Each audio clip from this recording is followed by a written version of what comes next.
보모하고 마필관리사가 들어오죠. 이 부분에 대해서 노승일 전 부장이 좀 인터뷰한 내용이 있습니다. 그 내용도 좀 한번 보겠습니다.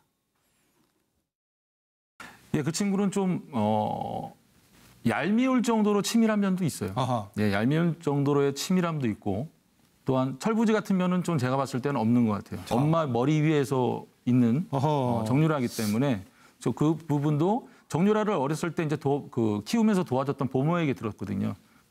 정유라는 최 회장 머리에 있다. 이 친구는 생각이 없습니다. 지금. 생각이 없다. 예, 출국 준비, 독일행 이것만 지금 생각하고 있을 겁니다.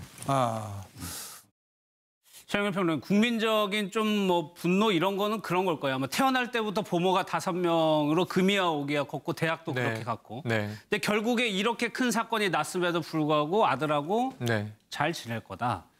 그러고 이 구속조차 되지 않았다. 물론 이제 48시간의 체포 상태에서 조사를 받았는데 그중에 11시간은 또 기내에 있었잖아요. 그러니까 이제 비행기가 도착했을 때 영장 청구를 집행할 줄 알았는데 타자마자 집행을 해버렸잖아요. 그때 우리 언론에서 무슨 얘기를 했냐면 야, 검찰이 얼마나 입증에 자신이 있으면 11시간 정도는 날려버려도 큰 문제가 없다 그랬는데 뚜껑을 열어보니까 황당한 거잖아요. 자, 국민들은 어느 정도 충격인 건지를 말씀드리면 정유라가 특혜받기 위해서 대학교 하나가 초토화가 됐습니다. 당시 총장, 학장, 교수 여럿 우르르 학점을 줬던 시간 강사까지도 다 지금 법적 처벌의 대상이 돼 있어요. 이 학교의 명예회복은 뭐 몇십 년 걸릴지 모르겠습니다. 또 하나는 우리나라 최고 굴지의 기업 삼성의 총수가 승마 지원을 했다는 이유, 대가성 뇌물 아니냐, 구속돼 있는 상태예요 지금. 이 기업의 총수의 경영체제를 마비시켜 놓고도 그 특혜는 유일하게 정유라 외에는 받은 사람이 없어요. 누가 K스포츠 재단과 그러면은 뭐 코어스포츠, 비덱스포츠, 삼성에서 지원한 뭐 수십억의 돈, 이 대상이 다 누굽니까? 정유라 아니었습니까? 그러니까 특혜의 대상은 달랑 국내 들어와서 전 대학 갈 생각이 없었고요. 이 말 한마디 했고 그다음에 승마 선수 6명 중에 하나로 전 알고 있습니다. 이 대답으로 모든 걸 다 면해버리고 나머지 관련자만 줄줄이 구속되는 상황이란 말입니다. 그러니까 이거 국민들이 보기에는 형평성이 과연 맞는 건가 싶은 상황인 거죠. 저는 이게 뭐가 걱정이냐면 오늘 아이도 들어왔지만 비슷한 시간 유섬나 씨도 소환됐잖아요. 유섬나 씨가 똑같은 전략을 쓰면 자, 아버지는 돌아가셨는데 아버지가 세월호 관련 다 청해진 해운을 알지도 못했다. 나는 모래알 디자인에서 주는 대로 받고 시키는 일 했다. 그럼 뭐라 그럴 겁니까? 물론 나이의 차이는 좀 있습니다만 이게 참 우리나라의 여러 가지 기강의 문제가 부모 탓하면 내 죄는 없다. 이거 아주 나쁜 지금 전례가 생긴다고 봅니다. 글쎄요. 선배님, 법적으로도 이렇게 되나 봐요. 애를 학교 보내길래 엄마 7년 구형받았고 총장 5년 구형받았는데 정작 수혜를 입은 학생은 아직까지는 형을 안 받고 있는 상황. 그래서 제가 꼭 하는 이야기가 최순실은 너무 늦게 체포했어요. 30시간을 돌아다니게 방치해서 그 사이 증거인멸하고 돈도 빼고 했잖아요. 근데 정유라는 너무 빨리 체포했어요. 저는 이게 준비가 다 된 줄 알고 했는데 공항에 도착해서 했으면 48시간이 확보되면요. 항상 중요한 게 제가 그 교수들하고 대지를 했어야 돼요. 그다음에 심하면 엄마 최순실하고 대지를 했어야 돼요. 왜냐하면 이게 교수들이요. 정유라가 이게 문자가 있어요. 어느 학과 학생입니다. 뭐 리포트 이런 글이 다 있거든요. 그럼 이게 교수한테 물어서 야 이거 전공도 모른다 했는데 자기 전공 다 적어서 이렇게 보낸 글들이 다 있잖아요. 그러게 어머니하고 같이 최순실하고 뭐 유철근 교수 만나 인사한 것도 있고. 그럼 이게 교수들하고 같이 48시간 이내 대지례가 조사를 했으면 바로 이게 정유라가 얼마나 거짓말을 하고 있구나. 이걸 밝힐 수 있을 텐데. 적극적으로 가담했는지 여부가 나올 수 있겠네요, 그러면은. 그런데 시간이 부족해서 제가 물어보니까 아예 뭐 검찰에서 영장 청구하기 바빠서 전에게 그 업무방해에 대해서는 물어보지도 못했고 그리고 뇌물은 원래 청구범죄가 아니니까 물어보지도 못했고 실제 수사가 하나도 안 이루어졌어요. 조사 자체를 못했군요. 아예 안 못했다고 하더 조사를. 왜냐하면 이게 심야조사 동의 안 했고 그 변호사가요. 따라서 이게 제가 보기에는 기존 특검이 한 상태 그 상태로 청구했고 저는 이게 48시간 동안 교수들하고 또는 최순실하고 대지를 했으면 충분히 정유라 거짓말을 밝혔을 거고 그럼 이게 좀 달라질 여지도 있었는데 검찰이 상당히 뭐 본인들 물론 감찰 때문에 그런지 요즘 상당히 좀 이게 검찰이 좀 그런 얘기들은 좀 왕왕 들립니다. 지금 검찰 내부 얘기가. 그러니까 차 교수님 어쨌거나 지금 최순실 씨 입장에서는 100% 구속될 것 같다. 뭐 이게 뭐 여론 플레이인지는 모르겠지만 어쨌거나 뭐 지금 한시름 놓은 상황이에요. 그렇죠. 한시름 놓았죠. 한시름 놓았지만 그럼에도 불구하고 지금 뭐 영장 재청구가 아예 아직까지 뭐 안 한다고 검찰이 단언을 안 했기 때문에 아마 최순실 입장에는 아마 변호인 통해서 이 절대 마음 놓아서는 안 된다고 아마 딸에게 그런 강한 메시지를 보내고 있지 않을까 하는 생각입니다. 그리고 아울러서 만약에 딸이 지금 불구속 상태에서 재판을 받게 될 경우에는 향후 정유라를 통해서 또 바깥에 지금 남아있는 여러 가지 일들을 또 지금 누군가 해줘야 되잖아요. 미진한 일들이 있을 미진한 수 일들. 있으니까. 가장 믿을 수 있는 사람은 어쨌든 그래도 자신이 피부치인 딸밖에 없지 않겠습니까? 그렇다고 한다면 향후 이 정유라를 통해 딸을 통해서 내가 어떤 걸 관리를 해야 될까? 그런 것도 머릿속에 그리고 있지 않을까 생각입니다. 예. 최순실 씨가요, 뭐 자식을 위해서 교육비를 15년 동안 도와줬다라고 노승일 전 부장이 얘기했었는데 그게 뭔지도 좀 궁금했습니다. 그 내용도 한번 좀 들어보겠습니다. 제가 봤을 때는 그 2014년 3월 달에 제가 최순실하고 그 청담동에 있는 한 커피숍에서 처음에 면접을 봤었는데 당시에도 저하고 면접 중간에 그런 얘기를 했습니다. 한채대 총장이 자꾸 날 보자고 한다. 귀찮아 죽겠다라는 얘기를 했었거든요. 귀찮아 죽겠다. 네네. 그러고 난 다음에 교육부 15년 동안 한채대 총장이면 노승일 부장의 모교 총장 아니에요? 네, 맞습니다. 그렇죠. 예. 그런 얘기도 했었고 그다음에 이제 본인이 15년간 내가 교육부를 도와줬고 딸 교육은 내 뜻대로 안 되더라. 그리고 본인이 이제 박근혜 대통령과의 이제 관계도 얘기를 하면서 나 이런 사람이야라고 얘기한 부분이 저는 그래서 제가 판넬에다 나 이런 사람이야 이렇게 적었습니다. 아하. 최순실 씨가 아직까지도 바깥에 미진한 일 이게 가장 우려한 건 재산이잖아요. 돈. 그렇죠. 재산이죠. 예. 그렇기 때문에 앞서도 제가 말씀드렸습니다만은 이 재산 문제에 대해서 지금 이제 해줄 사람이 별로 없어요. 물론 변호인들이 있고 재산 관리인들이 있지만 그러나 그것도 사실 어떻게 보면 정유라 씨 입장에서 보면 엄마의 재산이 결국 누구 재산입니까? 결국 내한테 돌아올 재산 아니겠습니까?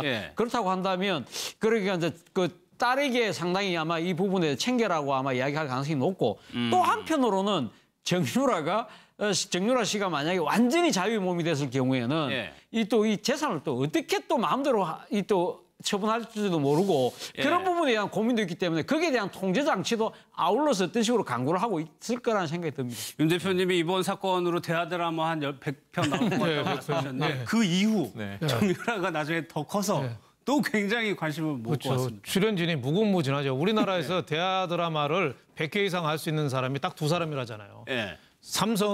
현대의 정주영 회장하고 이순신 장군하고 두 분만 드라마틱한 인생 성공 스토리가 있는데 여기는 박정희 대통령부터 안 나올 사람이 없잖아요. 이게 시즌2는 이제 재산 문제가 될 거예요. 거액을 상속받았으니까. 이 정유라랑 최순실 문제도 있지만 또 박근혜 전 대통령하고 최순실하고도 돈이 아마 많이 섞인 것 같아요. 그리고 또 박정희 대통령 때부터 그게 뭐 금고가 어디 있느니 뭐 일부 보도에는 독일에 뭐 10조가 숨겨져 있다는 얘기까지 나왔었잖아요. 물론 뭐 10조는 좀 과장된 거지만 수많은 페이퍼 컴퍼니에서 많이 숨겨놓은 건 사실인데 그거를 어떻게 밝혀내고 어떻게 나누느냐. 이 문제가 앞으로는 안민석 의원도 계속 강조하더라고요. 최순실의 시즌2는 재산 문제다. 여태까지는 지금 뭐 그 문재인 대통령이 약속을 많이 했죠. 부정축제한 거 환수하는 법까지 검토하겠다. 뭐 이런 약속도 많이 했는데 법이 되기 전에 그 재산에 대해서 우선 샅샅이 조사를 해야 되는데 이번에 그 재산 조사는 상당히 좀 특검도 그렇고 검찰도 그렇고 그게 굉장히 좀 미진하죠. 결론이 안 나죠. 옛날에 뭐 금융실명제 이전이니까 거기에 대해서는 그 어떻게 보면 검찰이 좀 생색은 안 나고 수사하기는 어려우니까 이건 포기하고 삼성 총수 가두고 이대 총장 가도 이거는 생색 좀 나잖아요. 그러니까 이쪽이 좀 치중한 거 아닌가 싶습니다. 알겠습니다. 장시호 씨가 오늘 자정, 그러니까 내일 0시에 석방이 되는데 서 변호사님도 굉장히 비판적으로 보셨는데 이 부분도 최영일 평론가님. 어떻게 보면 여 옆에 있는 분들 한번 보세요. 다 구속돼 있거든요. 그렇죠. 근데 장시호 씨는 어쨌거나 나온단 말이에요. 그렇죠. 아까 이제 우리 윤 대표님 차 교수님 비판해 주셨습니다만 사실 죄는 중하죠. 하지만 그 이제 횡령이라고 된 부분을 다 자기 재산으로 메꿔 넣었다. 그 이제 일정에 나왔던 얘기고 이 수사에 협조한 것이 주요했던 것 같아요. 그러니까 완전히 이 일가에서 어찌 보면 이모인 최순실과 척을 지면서 완전히 반대 증언을 했잖아요. 전 오늘 자정이 딱 돼서 8시간 후입니다. 지금 시간 재고 있을 거예요, 장시호 씨는. 그리고 이제 곧 밖에 나가면 내가 아이스크림부터 먹을까, 짜장면부터 먹을까 고민하고 있을 거예요. 수감된 사람들이 또 심리가 있습니다. 그런데 나가면 정유라가 있잖아요. 아까 그 재산 문제와 연결해서 장시호 씨가 지금 머리가 복잡할 문제가 가장 마지막에 증언한 게 뭐냐 하면 최순실과 검찰에서 마주쳤을 때 이모가 이 그 검사에게 물을 좀 떠주십시오 보내고 나서 우는 척하다가 갑자기 야, 이 대통령의 삼성동 자택 2층에 가면 뭐 방이 있는데 거기에 내가 자금을 좀 갖다 놨어. 이것을 유라와 우리 손주를 위해서 좀 써다오라는 이야기를 했다라는 진술을 했잖아요. 자, 그런데 이제 삼성동 자택은 지금 없습니다. 내곡동으로 이사를 가버렸죠. 집주인은 구속된 상태지만. 그럼 이제 그 돈을 유라가 찾아야 되잖아요. 유라는 오늘 아들 들어왔고 이제 소녀 가장입니다. 물론 이제 어머니가 감춰놓은 돈을 가지고 생활해야 되는 거예요. 하지만 지금 미승 빌딩에 있는데 미승 빌딩은 압류돼 있지만 거기서 월 임대료가 나오죠. 생활은 충분히 할 수 있습니다. 독일에서도 그건 최순실이 챙겼던 돈이거든요. 자, 그런데 문제는 여기서 장시호와 정유라가 만났을 때 어떤 모종의 교감 혹은 이제 이 서로 사이가 틀어진 부분에서 엄마의 노선을 따라가는 요거를 좀 저는 오늘 밤 이후 내일 꼭 지켜봐야 될 것 같고 언론이 한동안 또 장시호 씨를 따라다니면서 취재하지 않겠습니까?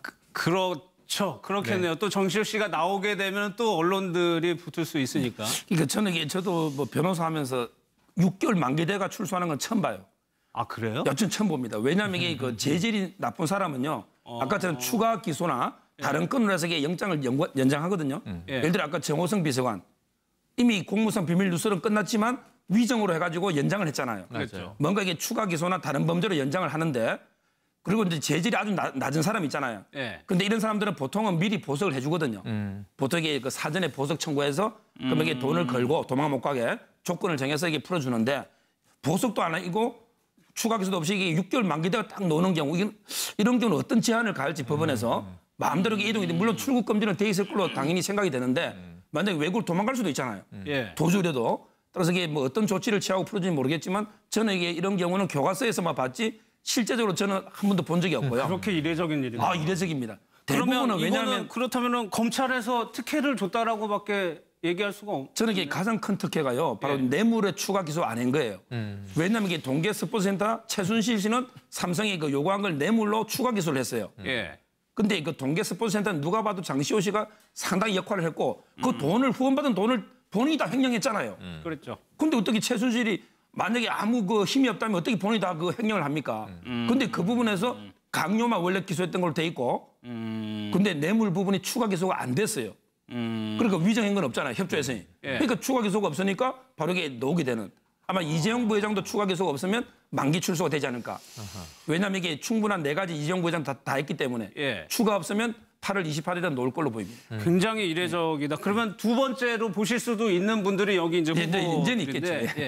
박근혜 전 대통령이 그렇게 재판에 대해서 앞부분에 저희가 다뤘던 내용을 보면 혹시 10월 16일 날 구속 만기를 노리는 거 아니냐는 해석도 충분히 가능하거든요. 그렇죠. 하루에 일주일에 4번 재판을 하자는 그 재판부 일정에 대해서 지금 그 변호인단이 상당히 지금 반발하고 있는 거 아닙니까? 지금 박근혜 전 대통령이 지금 수감 생활하면서 상당히 그 지금 허리도 안 좋고 여러 가지 그 생활 스타일이 바뀜으로써 여러 가지 병을 많이 얻었다. 그렇기 때문에 할 수 없으니까 조금 재판을 그러면 일주일에 4번이 아니고 뭐 2번이든 3번이든 줄이자는 이야기이지 않습니까?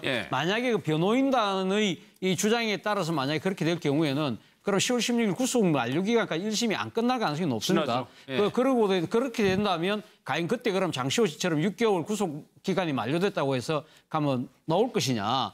이 부분에 대해서는 아마 상당히 아마 법원도 장시호 씨하고는 케이스가 좀 다르다고 생각할 것 같습니다. 왜냐하면 박근혜 전 대통령이 정치적 무게감과 또 만약에 향후 불구속 상태의 재판을 받을 때 정치적 파장도 무시할 수 없는 거거든요. 물론 뭐 법원의 입장에서는 오로지 이 법에 따라서 정해진 법에 따라서 재판을 진행한 겁니다만은 그런 향후 파장이 재판에 미칠 영향 때문에라도 저는 아마 변호인단의 그런 이 타이트한 일정을 조금 느슨하게 가자는 요청을 안 받아들일 것 같습니다. 그러니까 논란이 될 것 같아요. 11월까지 증인 계획을 해놨거든요. 그렇죠. 지금 뭐 증인으로 삼성 관련해서 다 합치면은 한 430명이 된대요. 그 증인들이 언제 다 나오겠습니까? 거의 뭐 어떻게 보면 증인들 번호표 나눠줘도 그거 쉽지 않을 정도로 일주일에 4번 해도. 그러니까 저는 그 뭐 10월 말 되면은 이제 10월 16일 날 구속 기간이 만료되잖아요. 그때 되면 뭐 판단을 해야 되지만 전직 대통령을 이렇게 억지로 또 연장해서 오랫동안 또 하는 것도 다시 좀 생각해 봐야 된다. 저는 이렇게 생각합니다.